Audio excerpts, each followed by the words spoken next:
So for a while now, Twitch has been testing a feature called Boost This Stream. They've been doing it for about a year now, I think. And what this feature essentially is it's a channel point feature. So viewers can pull their channel points together, which you accumulate by watching streams and having time inside of somebody else's stream. You can pull that together with other viewers and you can initiate a boost to a streamer's stream. What boosting essentially does is it allows a streamer to gain more exposure when they otherwise wouldn't have. So for example, if a stream has a small amount of viewers, they'll pretty much never hit the recommended page. Boosting a stream allows that stream to finally hit that recommended page for certain people on Twitch. So for example, if you scroll down on the Twitch website, you will see streams get recommended to you like, hey, you like watching this and this, here's some suggestions for streams.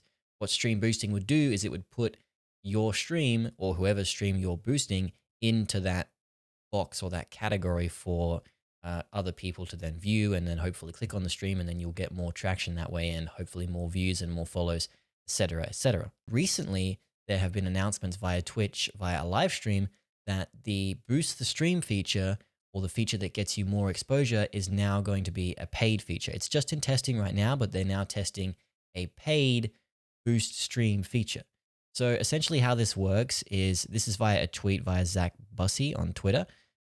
He basically outlined what the deal was with exposure and how much it would cost. So using US currency, it'd be 99 cents for 1,000 recommendations. So 1,000 people getting a recommendation to your channel for 99 cents. And then if you wanted 3,000 recommendations, that would go up to $3. And then for the 5,000 recommendations, you would pay $5 for that.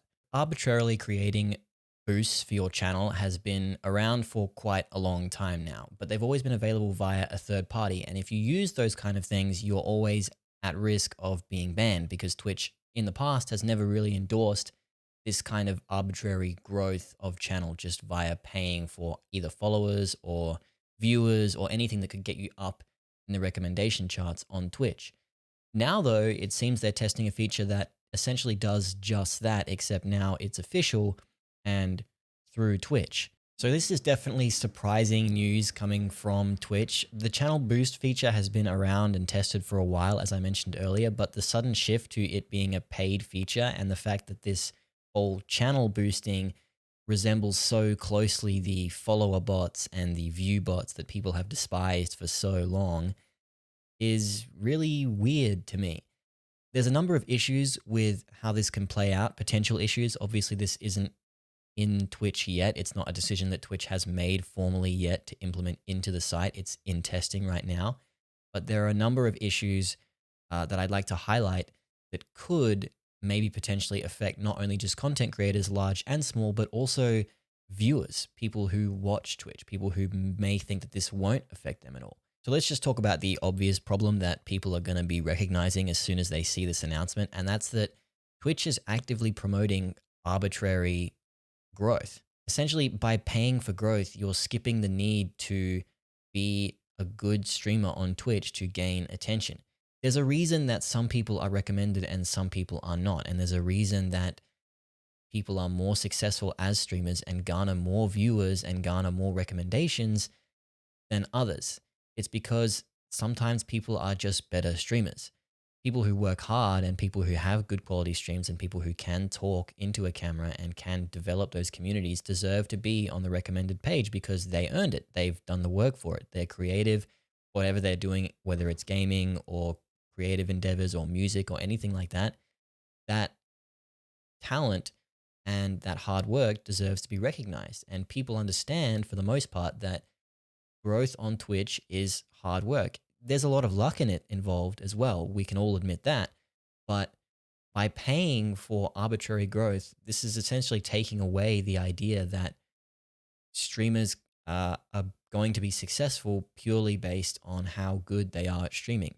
It devalues the idea of being a successful streamer, and it basically turns streaming into this weird pay to win scenario where streamers can, even if they're not as good as others in their category or people that they're trying to compete with, they can just buy recommendations and gain success purely off of having money already. That's the most obvious problem, and it's going to affect content creators, but this can also have a drastic effect on your viewing experience for Twitch. One of the first things I thought about when I saw this news was that myself, as a viewer of Twitch, sometimes I do look into recommendations. Not very often, I'll admit, but I do look at the recommendation page on Twitch to see what people I haven't seen before might be doing. And maybe I click on someone new because I can see, hey, this person looks interesting. But if I know from the start that all of those recommendations are completely arbitrary and all of the people that are showing up on my page are just being recommended because they paid for it or they managed to guilt or convince people into paying for it for them, then I'm going to be way less inclined as a viewer to click on those recommendations. I'm not going to give them a fair chance because I'm not going to be interested in people who have just paid or people who have potentially just paid for a boosting service on Twitch. And even if I do become interested in a recommendation, who's to say that whatever I'm going to click on is something worthy of my attention or anyone's attention as a viewer? Basically, it puts Twitch into this weird situation where they're recommending new streams, but they're doing it for the wrong reasons, and people are getting exposure that perhaps they don't deserve. Paid boosting will have a tangible impact on the viewing experience of Twitch as a website as a whole. If the recommendations on Twitch are all going to be completely arbitrary and bought, then the odds that you will ever click on someone that you're actually interested, that's actually worthy of your attention, will be much, much lower than before. This decline in the general overall viewing experience on Twitch is bad for everyone. It's bad for the viewers, but it's also bad for streamers no matter what size. Obviously, if you're a small, very small streamer and you can't afford, or you don't have a community who can afford, or maybe you just don't want to boost your channel, then you're going to be at a direct disadvantage to people who can afford and are willing to do so.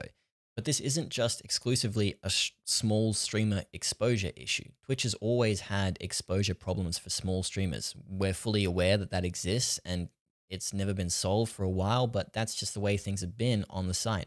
This could also potentially, though, be a problem for larger streamers, people with 1,000 plus viewers, perhaps even people with 10,000 plus viewers.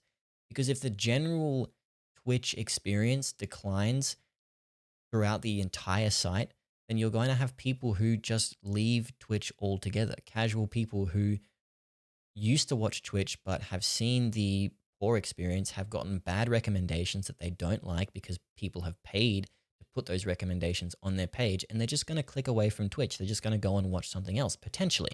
What this means is, even for bigger streamers with established audiences, this could be a potential viewership drop, a turnoff of casual audiences, and a slow decline of Twitch's overall large chunk of viewer base. Now, there's been some people with the opinion that maybe this boost thing won't actually be anything really much at all because Twitch's exposure recommendation platform is barely ever clicked on. First of all, you have to scroll down pretty far to get to the things we think you'll like section of Twitch. They don't really put that into a highlighted place. You're not going to be clicking on Twitch itself and you're just going to see somebody who's paid be right in your face in the middle of the site. So people are making the argument that, well, maybe this whole paid boosting feature is basically just paying to waste money, flushing it down the toilet because people barely use the recommendation page. I think that's definitely true, but I think long term, maybe that this boost thing will make Twitch's entire site, or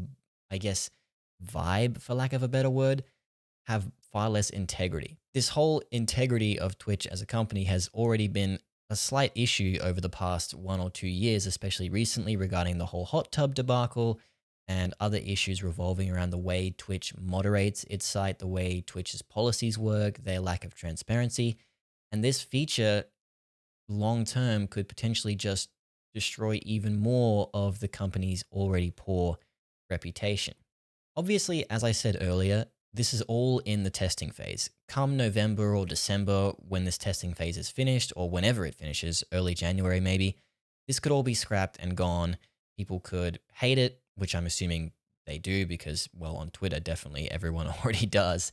But they could scrap it and it could be gone and done and dusted. But the reason I feel this is necessary to talk about now while it's in the testing phase, and I guess my personal biggest take from this whole thing is it kind of shines a light on Twitch's approach or Amazon's approach maybe as a company regarding the way in which they want to run their site and the direction in which they want to take their site in. Twitch had every opportunity to create a website that was solely focused around the social aspects of live streaming. Instead, they sort of delved deeper and deeper into this avenue of advertising, advertising revenue, corporatization, things of that nature. And this paid boost feature sort of tells me that, wow, they're really not done with the conversion of Twitch into a really monetization heavy website, which it already is. So even if this doesn't make it out of the testing phase, it just seems like we get an idea from Twitch, from this announcement, from this testing phase, from the idea that this feature would even be considered.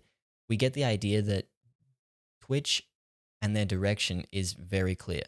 The way in which they see the site, the way in which they understand how they want the site to work and what they want to gain out of the site and what they want Twitch to be inevitably is very, very clear. And it's concerning to me, not just as a content creator, very small content creator, but also as a viewer, a very avid viewer of Twitch who loves watching Twitch and being involved with communities.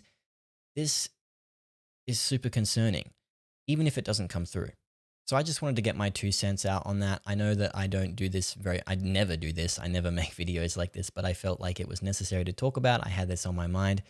I'm wondering what you guys think about this whole change. If you think maybe there are some positives that I haven't considered. I know I've been coming at this from a very negative standpoint, and just seeing and realizing all the potential problems that could occur, but maybe there are some positives that I haven't thought of that maybe you guys have thought of. Or if you guys maybe are on the side where this won't really affect anything, it's kind of just paying to waste money. So yeah, that's pretty much all I wanted to talk about regarding this. I don't really have any other thoughts. Like I said, interested to hear your thoughts. I'll leave the Twitter thread in the description so you guys can see it if in case there's any updates on Twitter about what's going on with it or anything like that, any news regarding this whole situation with the channel boosting thing. And if you enjoyed the video, just leave a like, subscribe if you like. And yeah, see you guys later.